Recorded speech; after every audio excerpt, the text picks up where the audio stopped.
bersyukur kepada Allah dengan mengucapkan Alhamdulillahi Rabbil Alamin.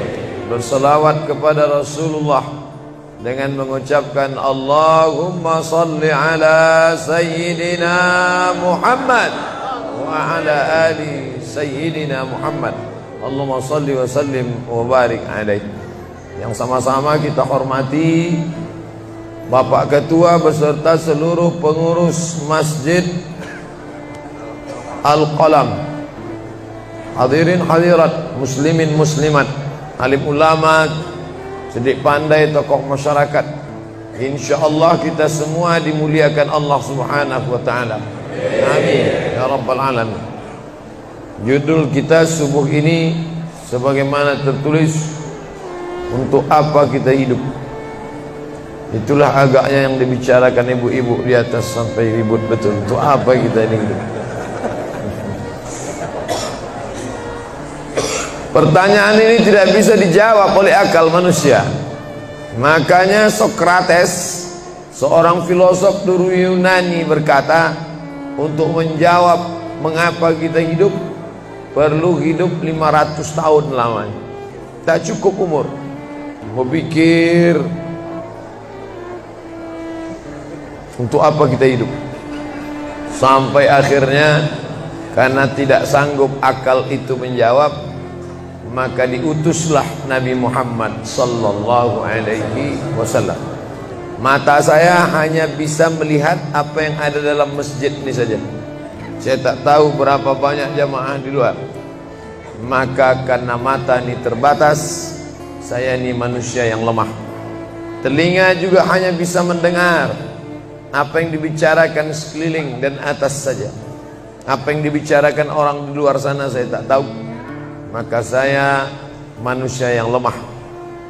Akal juga begitu, tidak bisa menangkap saya ini habis mati nanti mau kemana.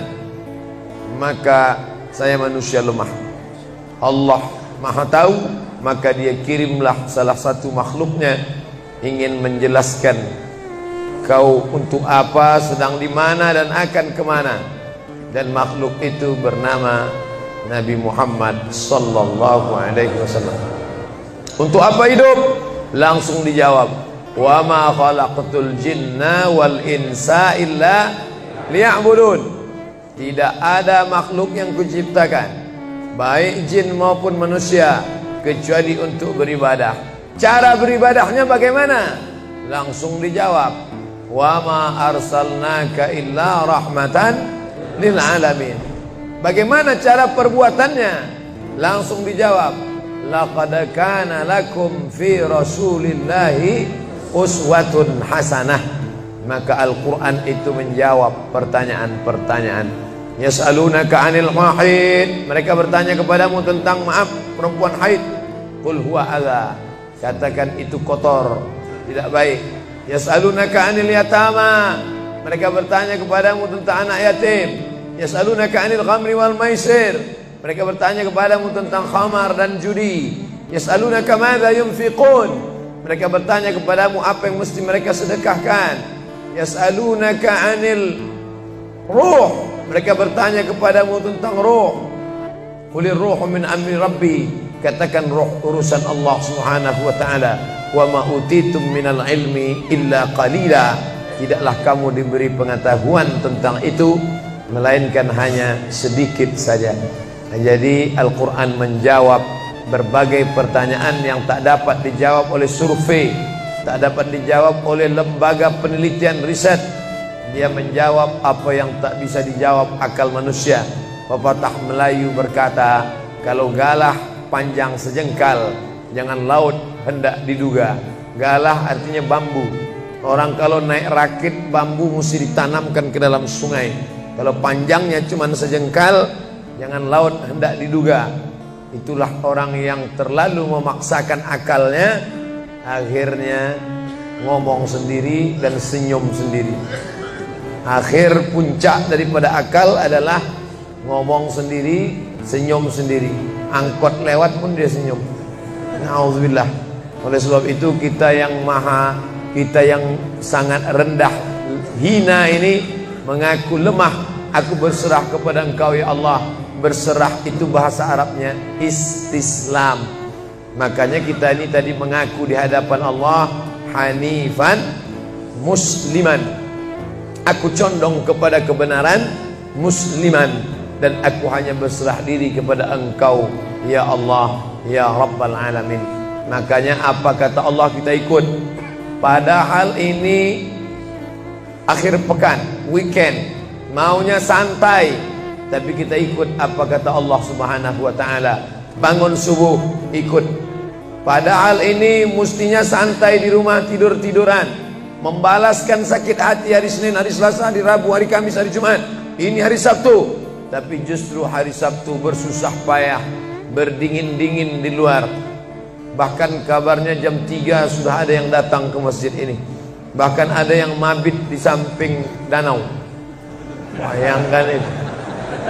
Orang mabit di Musdalifah, yang mabit di samping danau.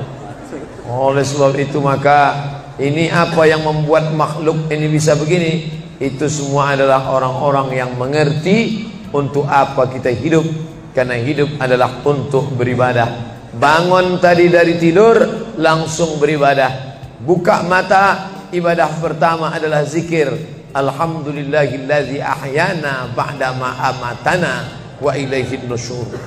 Masuk kamar mandi, tempat najis, kotor, bau, kotoran, tempat setan, tapi tetap menjadi ibadah. Dalam WC-nya pun ibadah. Dia masuk lagi ke kiri, dia katakan Allahumma inni a'udzubika minal khubusi wal khaba'is. Keluar dari kamar mandi itu ibadah juga. Dia langkah kaki kanan, dia katakan ghufranaka, ghufranaka, maafkan aku ya Allah. Mengapa dia minta maaf keluar dari WC?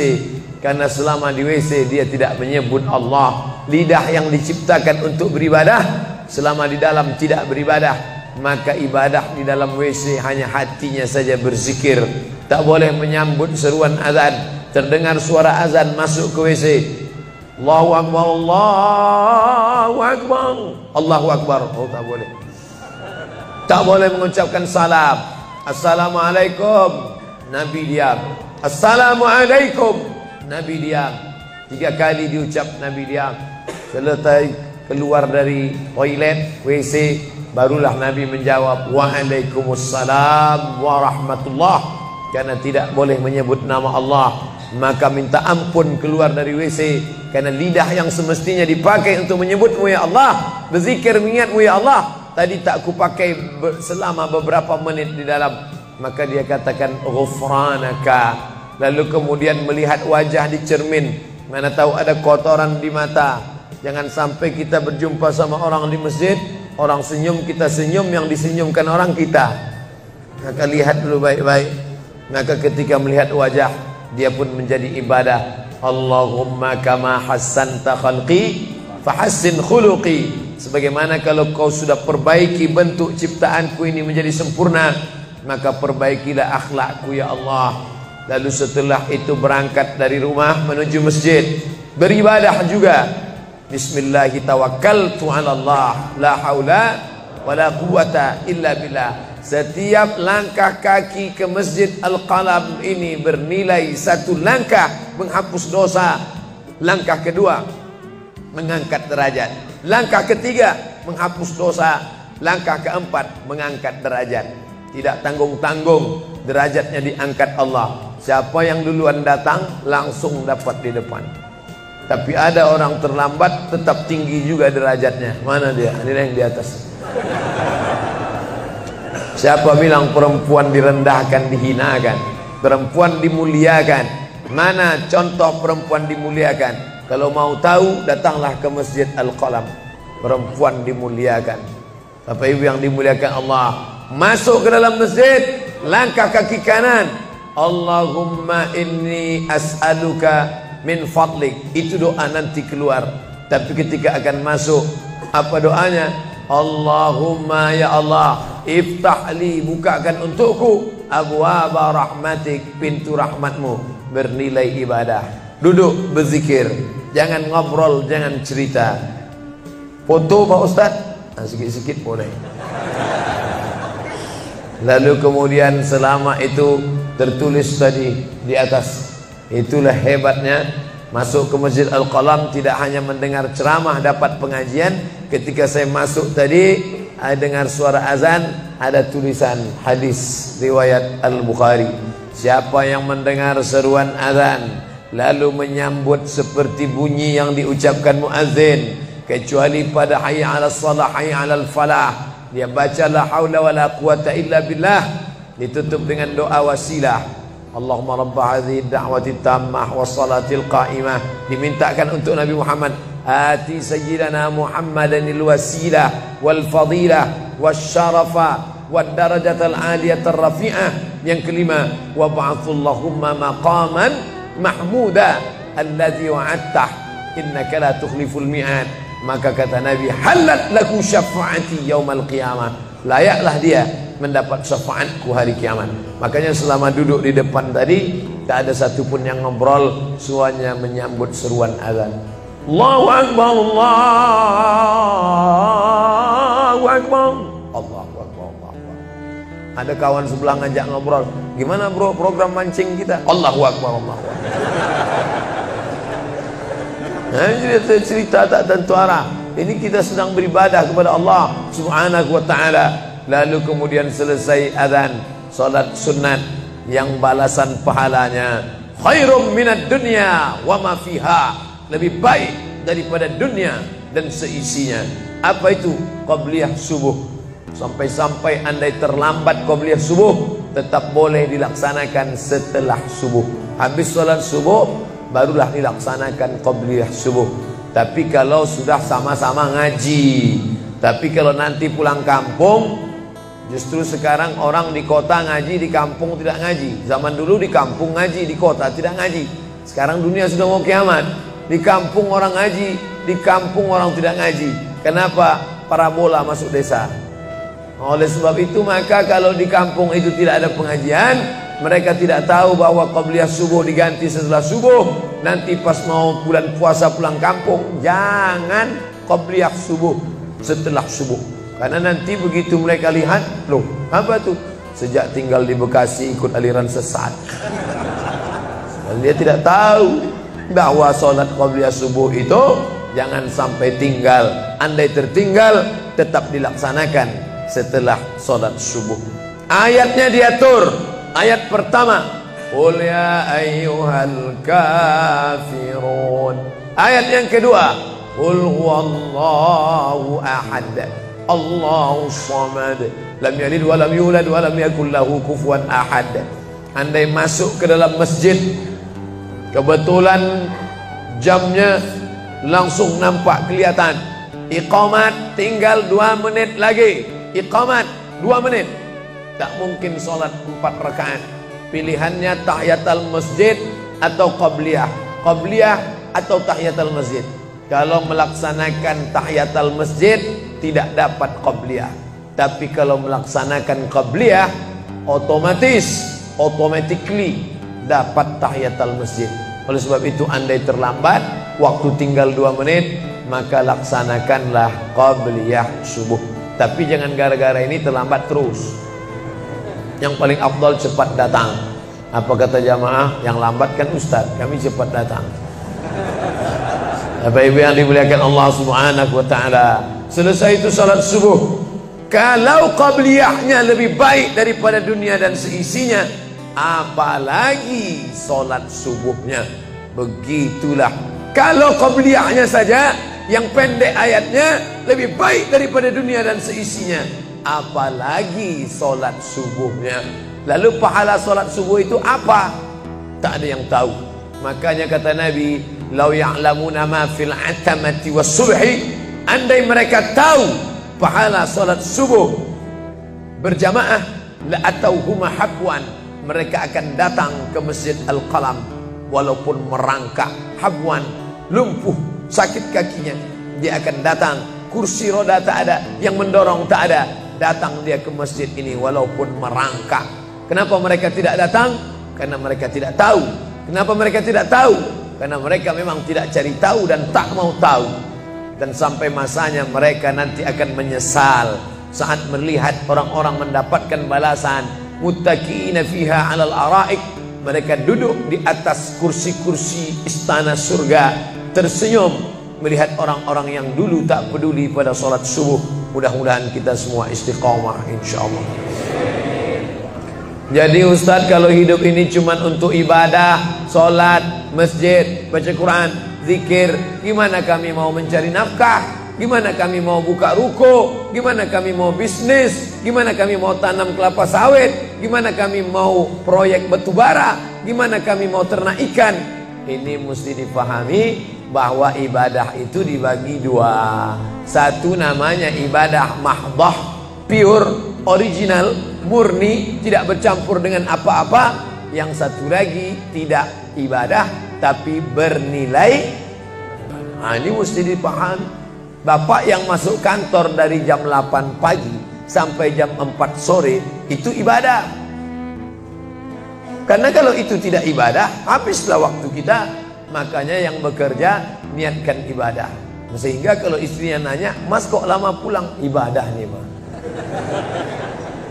Tapi jangan gara-gara ini di kantor itu ibadah, lalu ketika azan di masjid kantor berkumandang, hayya 'alas shalah, dia terus ngetik, "Mas, ayo ke masjid." Enggak, ini pun juga ibadah. Kau ibadah aja ke sana, aku ibadah di sini. Itu juga enggak benar. Karena ibadah itu dibagi dua. Satu yang murni, pure, tidak bercampur dengan apapun, namanya ibadah mahdah. Salat, baca Quran, zikir, iktikaf. Tapi ada satu lagi tidak ibadah, tapi kalau diniatkan dia bernilai ibadah. Termasuk ibu-ibu yang hamil 9 bulan 10 hari, itu ibadah. Kalaulah 9 bulan 10 hari itu tidak ibadah, betapa tidak adilnya Allah. Masa kita yang duduk-duduk di masjid dapat pahala ibadah, dia yang muntahnya, yang ngidamnya tak dapat ibadah.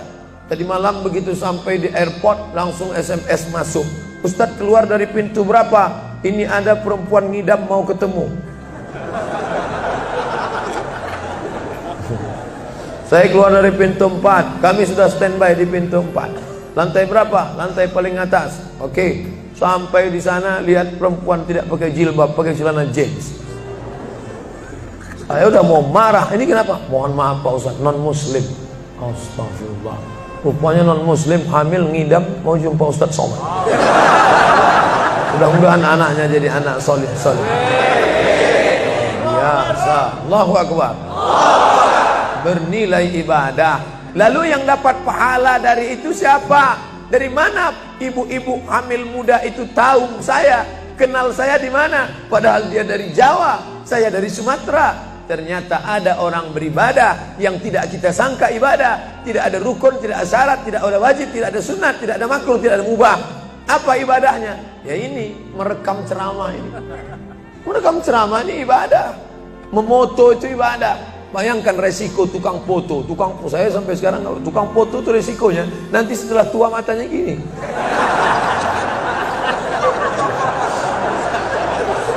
Tapi kalau mereka niatkan ikhlas untuk ibadah, maka insya Allah sehat walafiat. Ini sampai sekarang yang banyak moto-moto ustadz itu mana ada matanya tetap aja sehat. Kenapa?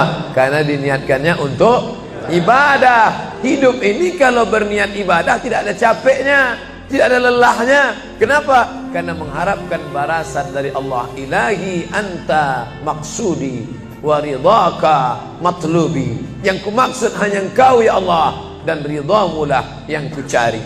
Suatu ketika saya sampai di sebuah kabupaten kota, saya tanya ke Pak Bupati, "Pak, ya, kenapa Bapak buat pengajian untuk PNS hari Kamis pagi? Pagi Kamis buat pengajian tabligh akbar. Apa manfaatnya menurut Bapak sebagai pimpinan daerah?" Ternyata Ustadz Somad, kami sudah coba formula macam-macam untuk PNS ini. Pertama kami undang motivator dari Jakarta. Akhirnya di gedung hotel dengan biaya mahal. Lalu kemudian dengan infocus, suara menggelegar.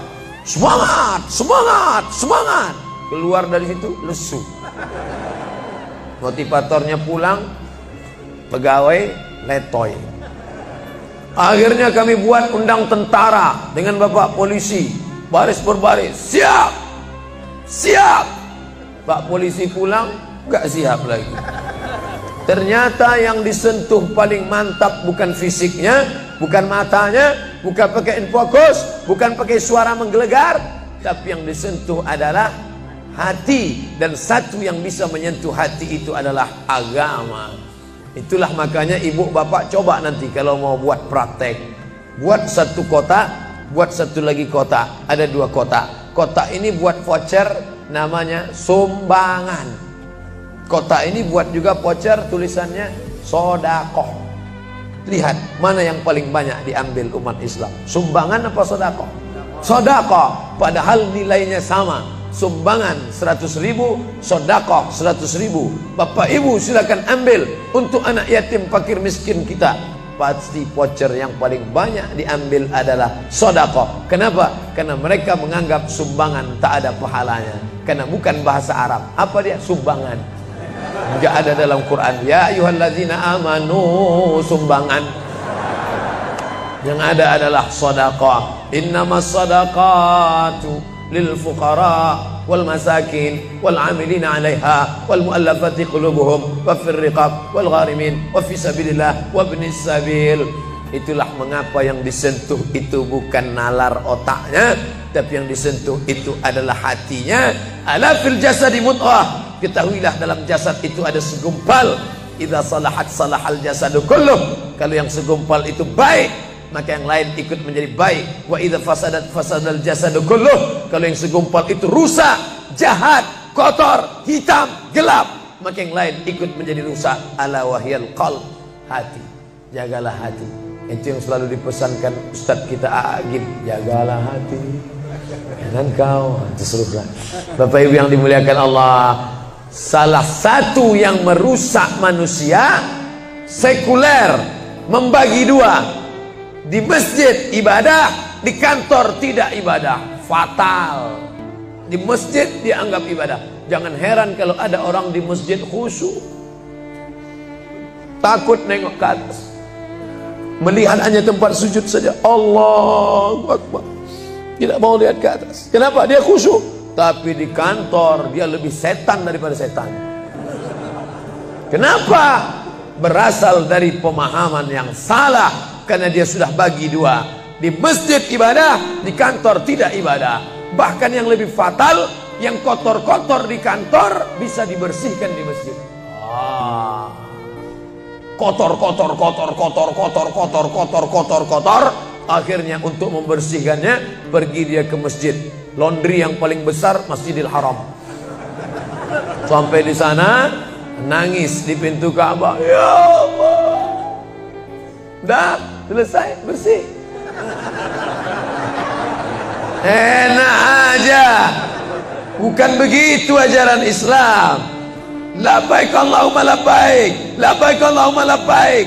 Apa kata malaikat? La labbaik wala sa'daik. Kau tidak dapat panggilan, kau tak dapat kebahagiaan, kau tak dapat haji mabrur, kau tak dapat surga. Zaduka haram, karena kau berangkat dengan uang haram. Oleh sebab itu pemahaman Islam mesti utuh. Semua adalah ibadah. Kalaulah gerak tidak ibadah, betapa menyakitkannya bapak-bapak polisi di jalan raya kena panas terik, padahal dia tidak ada penutup kepala di atas, berkeringat berpeluh. Mereka tetap merasakan itu sebagai ibadah. Tentara yang membela negara, angkatan laut di perbatasan sana, datang kapal-kapal perompak dari Thailand ingin mengambil ikan kita, tenggelamkan. Itu kalau tidak nilai ibadah, dia takut. Jangan-jangan sebelum kita tenggelamkan, kita duluan ditembaknya tenggelam. Maka itu mesti ada nilai ibadah di dalamnya. Itulah yang membangkitkan semangat jihad. Jamaah bertanya, Ustadz kemarin dari Jambi, terus kemudian terbang ke Miri, besok baru pulang ke Pekanbaru. Apa Ustadz? Saya lihat Ustadz dari tadi mengantuk saja. Iyalah, sampai tadi malam ke hotel jam 12, baru tidur jam 1 karena ada yang mau ditulis. Jam 3.30 sudah bangun ceramah. Tapi begitu berjumpa dengan jamaah orang ramai, bangkit semangat. Habis ceramah ini tanya jawab, semangat lagi. Habis itu baru lesu. Dan tidurnya itu pun ibadah. Bayangkan tidurnya itu ibadah. Itulah mengapa banyak orang pengajian sambil oh, ustadz menyindir ya? Tidak. Saya termasuk ustadz yang tidak pandai menyindir. Saya termasuk ustadz kalau dipesan request untuk menyindir saya tidak pandai. Kenapa? Karena saya pernah menyindir orang. Ustadz, tolong ustadz sindirkan. Ini ada jamaah yang sudah sedekah tapi mengambil uangnya kembali. Siapa yang bersedekah mengambil uangnya kembali? Kal kalbil ladzi ya'udu ila qaihi, sama seperti anjing yang menjilat muntahnya kembali. Selesai pengajian, mohon maaf Pak Ustaz, yang disindir nggak datang. Oleh sebab itu tak ada gunanya sindir menyindir. Kalau mau to the point, mana orangnya face to face, langsung saja tembak 12 pas, gol. Bapak Ibu yang dimuliakan Allah, maka mesti dipahami dengan benar. Di Masjidil Haram ibadah, di rumah pun kau ibadah. Istri yang dari mulai pagi memasakkan suami, dibantu oleh pembantu membuatkan minuman, membesarkan anak, menyusukan anak 2 tahun lamanya, melahirkan, meregang nyawa ibu melahirkan anak, ibadah. Makanya kalau dia meninggal dunia saat melahirkan, matinya mati syahid. Saking senangnya suaminya mendapatkan seorang istri yang syahid, tak menangis dia.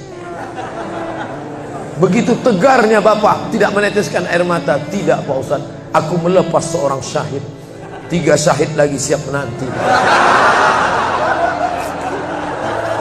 Peace, damai. Biasanya ibu-ibu kalau bawa cerita ini, kalau gini pulang aja lah kita ya. Nah, bercanda. Serius sekali. Nah, tapi yang saya katakan tadi itu semuanya ibadah badan. Melangkah dari rumah, ibadah badan. Membukakan mata, ibadah badan. Mendengar ceramah, ibadah badan. Membaca Quran, ibadah badan. Berzikir, likulli sulama minkum sadaqah. Setiap tulang-tulang sendi ada sedekahnya. Subhanallah, subhanallah, subhanallah, subhanallah, subhanallah, subhanallah. Itu ibadah badan. Tapi ada bukan ibadah badan. Apa dia? Itulah yang 7 macam. Zakat, wakaf, infak, sedekah, wasiat, hibah, ghanimah. Nah, itu ibadah harta. Mana yang lebih banyak? Ibadah harta apa ibadah badan? Ibadah badan. Kalau ibadah harta tak banyak. Zakat, wakaf, infak, sedekah, wasiat, hibah, ghanimah, rampasan perang. Tapi kalau ibadah badan, setiap gerak adalah ibadah. Makanya kita mesti bergerak. Di kulli harakah barakah. Setiap ada gerak pasti ada berkah. Makanya tak boleh tidak bergerak. Air sumur kalau tidak ditimba, air itu akan busuk, butek, warnanya pun tidak ada seperti minyak di atas. Mata air mesti terus berganti. Darah harus tetap mengalir, jantung harus tetap berdetak. Makanya jangan pernah kosong dari aktivitas. Fa idza farata fansab. Selesai dari satu ibadah, pindah ibadah lain. Selesai ibadah tegak, pindah ibadah ruku. Habis ibadah ruku, pindah ibadah tegak. Habis ibadah tegak, pindah ibadah sujud. Habis ibadah sujud, pindah antara 2 sujud. Selesai sudah salat, lalu kemudian puasa. Selesai puasa, lalu kemudian berzakat. Selesai zakat, lalu kemudian mengitari Ka'bah. Subhanallah walhamdulillah wa la ilaha illallah wallahu akbar. Selesai itu melontar jumrah. Selesai itu menggunting rambut. Selesai itu berzikir. Tidak pernah kosong. Sampai kapan? Sampai malaikat maut mencabut nyawa dan ucapan terakhir yang keluar dari mulut adalah la ilaha illallah. Itulah jawaban tentang pertanyaan untuk apa kita hidup di dunia. Nanti kalau ada anak, ibu, bapak, tetangga, kawan, sahabat, handai tolan bertanya, untuk apa kita ini hidup? Tak usah jawab, putarkan aja videonya. Itulah enaknya zaman sekarang. Kalau dulu mesti diingat. Saya dulu pulang sholat Jumat, mak saya manggil, sini, ya mak, ceritakan apa isi khutbah khotib tadi di masjid. Gini. Itulah awal saya ceramah. Jadi saya paham mengapa saya menjadi ceramah sekarang. Dan saya tidak pernah merasa menceramahi bapak ibu. Saya tidak pernah merasa mengguru-gurui. Saya hanya seperti seorang anak sedang bercerita pada ibunya saja. Tadi mak, kata khotib itu begini. Anak sekarang enggak. Apa kata khotib tadi? Ini MP3-nya. Bapak Ibu yang dimuliakan Allah Subhanahu wa taala, ibu yang mendidik anak-anak ibu, ibadahnya luar biasa. Itulah mengapa ibu lebih tinggi derajatnya daripada laki-laki. Ilzam rijlaiha, kau urus tapak kakinya, fatammal jannah, kau dapati surga di sana. Di bawah tapak kakinya surga, al jannatu surga, tahta di bawah aqdam kaki al ummahat, ibu-ibu. Kenapa begitu? Karena ibadah dia yang luar biasa, tidak bisa dilakukan oleh laki-laki. Salat kita bisa, puasa kita bisa, tawaf kita bisa, sa'i kita bisa, melontar jumrah kita bisa, tahallul kita bisa. Tapi ada yang kita tak bisa. Apa dia? Mengandung. Kita tak bisa. Siapa yang mau coba mengandung, keluar dari sini, ambil bola voli, ikat di perut. Melahirkan, kita tak bisa. Siapa yang ingin coba melahirkan, keluar dari sini, telanlah jeruk bulat-bulat. Habis itu keluarkan bulat-bulat. Menyusukan, kita tak bisa. Dan itu ibadah. Tapi bukan ibadah mahdha. Dia tidak selevel dengan sholat, zakat, puasa, haji. Tapi ibadah ini berkualitas. Ibadah badan, sudah. Ibadah harta, sudah. Ada ibadah yang terakhir, yang ketiga. Kalau ibadah badan berkeringat, lelah, capek. Ibadah harta, duit habis. Tapi ada ibadah satu lagi, tak nampak di mata. Apa dia? Ibadah hati. Itulah dia ikhlas. Orang yang ikhlas tak tampak. Ikhlas, ridha, qanaah, tawakal, zikir, muhasabah, muraqabah, tazkiyatun nafs, mensucikan hati dari penyakit hati, riya, sum'ah, takbur, sombong, hasad, busuk hati. Itu ibadah. Kenapa begitu? Disitulah letak adilnya Allah. Man bana masjidan, siapa yang bangun masjid, banallah mislahu baitan fil jannah, dibangunkan Allah untuknya satu istana di dalam surga. Bapak ibu yang ikut membangun masjid ini, mudah-mudahan diberikan Allah Ta'ala balasan melimpah ruah. Kami nggak bisa Pak Ustadz, jangankan bangun masjid, buat rumah kami aja kami nggak bisa. Allah Maha Adil. Kalau kau tidak bisa dengan ibadah harta, maka engkau dengan ibadah tangan. Apa dia? Ikut gotong royong masjid. Nampak ada pembangunan masjid, ikut ngecornya, pasangnya. Tapi dengan syarat menyelesaikan masalah. Jangan buat masalah. Man shalla isnatai asyarata raka'ah, siapa yang salat 12 rakaat fil yaumi wal lailah, sehari semalam, bunyalahu bihinna baitun fil jannah, dibangunkan untuknya satu istana di dalam surga. Sama macam orang yang bangun masjid, salat 12 rakaat. Kamu bisa bangun masjid? Bisa. Bagus. Kamu? Saya nggak bisa. Amal saya apa? Tenang, ada amal. Allah Maha Adil. Salat 12 rakaat. 2 rakaat sebelum subuh, 4 rakaat sebelum zuhur, 2 rakaat setelah zuhur, 2 rakaat setelah maghrib, 2 rakaat setelah isya. 12 rakaat. Saya nggak bisa Pak Ustadz, sedang terbaring di rumah sakit, kaki sakit, kepala sakit, hati sakit, jantung sakit. Stop, jangan lanjutkan. Aku tak sampai hati mendengar penderitaan. Jadi amal saya apa Pak Ustadz? Ada satu amalmu. Apa dia? Ridha, menerima takdir Allah Subhanahu wa ta'ala. Sakit Pak? Tidak. Kenapa? Sakitku hilangkan hatiku ridha. Man lam yasbir bibalai, siapa yang tak sabar dengan bala ujianku, walam yarda bi qada'i, yang tak ridha dengan takdirku, falyatlub rabban siwaya, carilah Tuhan selain aku. Kau sabar, kau ridha menerima itu. Apa balasannya? Lebih hebat daripada balasan orang yang bangun masjid, lebih besar daripada balasan 12 rakaat salat. Innama yuwaffas sabiruna ajrahum bighairi hisab. Orang yang sabar itu balasannya bighairi hisab, tak dapat dihitung, tak dapat dikira, unlimited. Begitulah Allah Maha Adil. Untuk apa kita hidup? Hidup untuk beribadah. Ibadah apa yang kita lakukan? Ibadah badan, ibadah harta, ibadah hati. Yang sudah melaksanakan tiga-tiganya, alhamdulillah. Yang baru melaksanakan satu, tambah. Yang satu pun belum, innalillah. Masjid ini besar. Kadang kita bangga masjid besar, rupanya APBN, anggaran pendapatan belanja negara. Bangga kita masjid megah, rupanya APBD, anggaran pendapatan belanja daerah.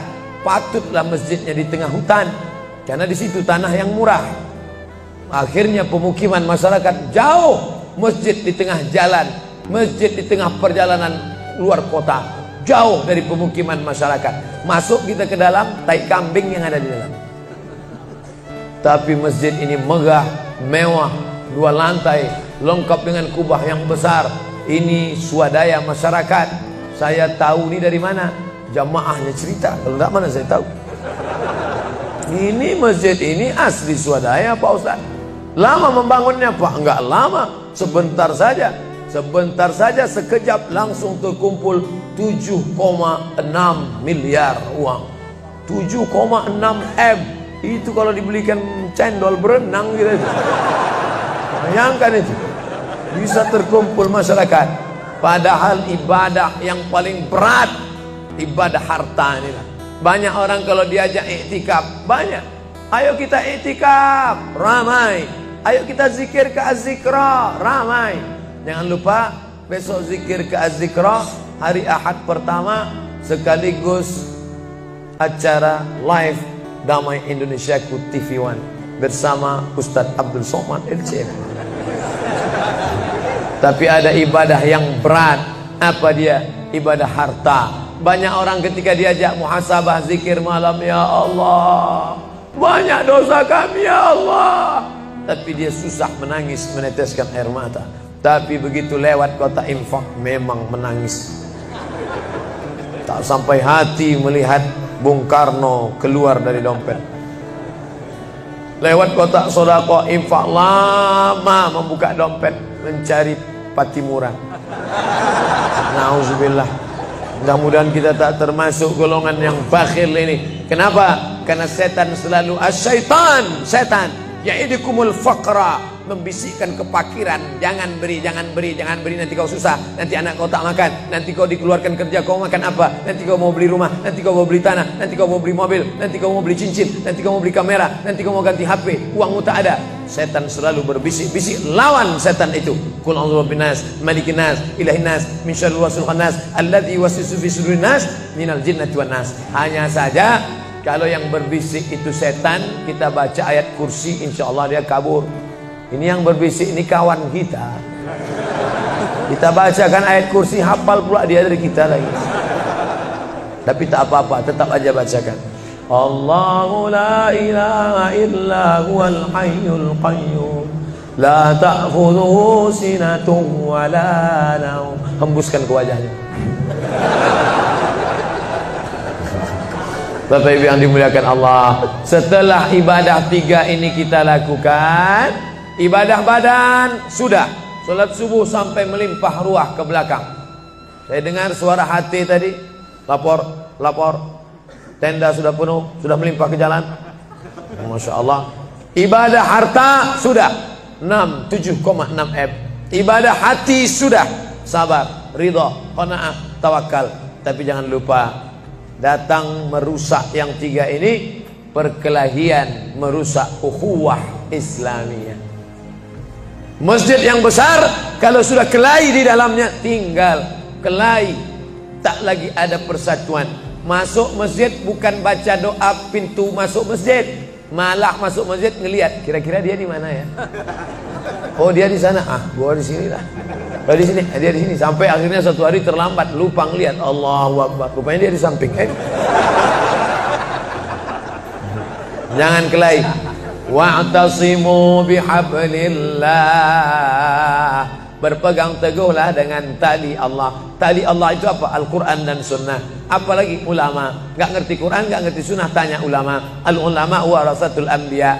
Wa'tasimu bihablillah. Berpegang teguh dengan tali Allah. Wala tafarraqu. Jangan berpecah belah. Coba lihat bunyi ayatnya. Andai ayat itu sampai bihablillah titik sudah cukup. Berpegang teguhlah dengan cara tali Allah. Cukup. Mengapa ujungnya tetap ditutup? Wala tafarraqu, jangan berpecah belah. Karena banyak orang yang sudah baca Quran, sudah sholat, sudah puasa sunat, tapi hatinya pecah bercabang. Galah patah boleh disambung, kaca retak boleh direkat, hati rusak kemana obat akan dicari. Oleh sebab itu kalau ada fitnah-fitnah, tabayun, klarifikasi. Jangan suudzon. Ijtanibu katsiran minaz-zan.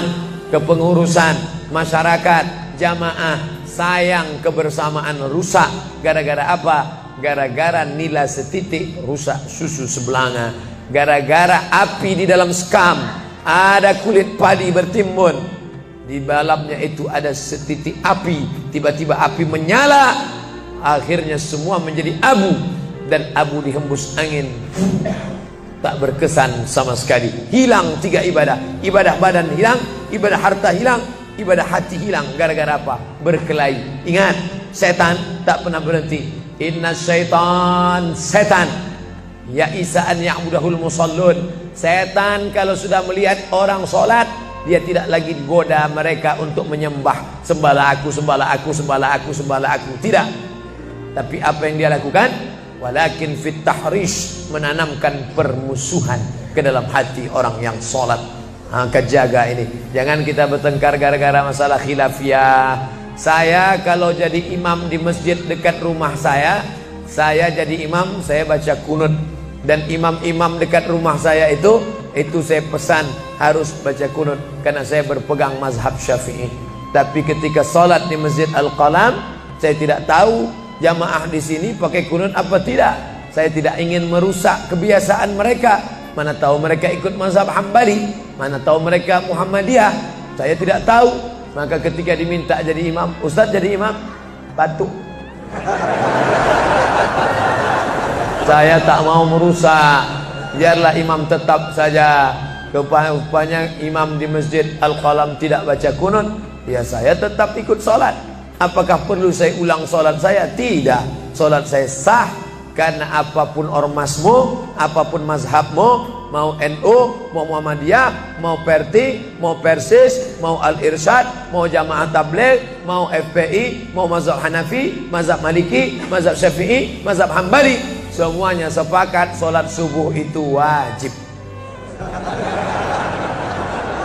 Jadi yang wajib aja kita laksanakan. Adapun perbedaan teknisnya, yang satu pakai usolli, yang satu nggak pakai usolli, yang satu ngangkat tangannya ke telinga, yang satu ngangkat tangannya ke bahu, yang satu bismillahnya jahar, yang satu bismillahnya sir, yang satu ayatnya panjang, yang satu ayatnya pendek, yang satu pas mau turun sujud tangan duluan, yang satu lutut duluan, yang satu duduknya tapak kakinya duduk di tapak kaki kiri, yang satu duduknya langsung pantatnya ke lantai, yang satu telunjuknya ngangkat sekali, yang satu berkali-kali. Itu masalah teknis simple sederhana. Ada masalah yang lebih besar. Apa masalah kita yang lebih besar? Membeli tanah baru untuk buat sekolah Islam, membeli tanah baru, ruko baru untuk buat apa? 212 mat, kita mat. Orang Islam belanja di warung Islam. Alangkah indahnya, selesai acara sholat subuh bersama, pengajian bersama, selesai itu belanja beras minyak goreng bersama. Serbu. Sehingga bangkitlah ekonomi umat. Berapa pegawai bisa ditampung bekerja? Langsung membeli beras ke tempat-tempat tanaman masyarakat, sehingga mereka tidak menjadi korban rentenir. Musim menanam diulur, kasih pinjaman pupuk, pinjaman tanah. Masa musim panen ditarik, mereka menjadi korban rentenir lintah darat. Disedot darah mereka sampai kering dan mati. Kita selamatkan dengan apa? Dengan market. Masjid punya market.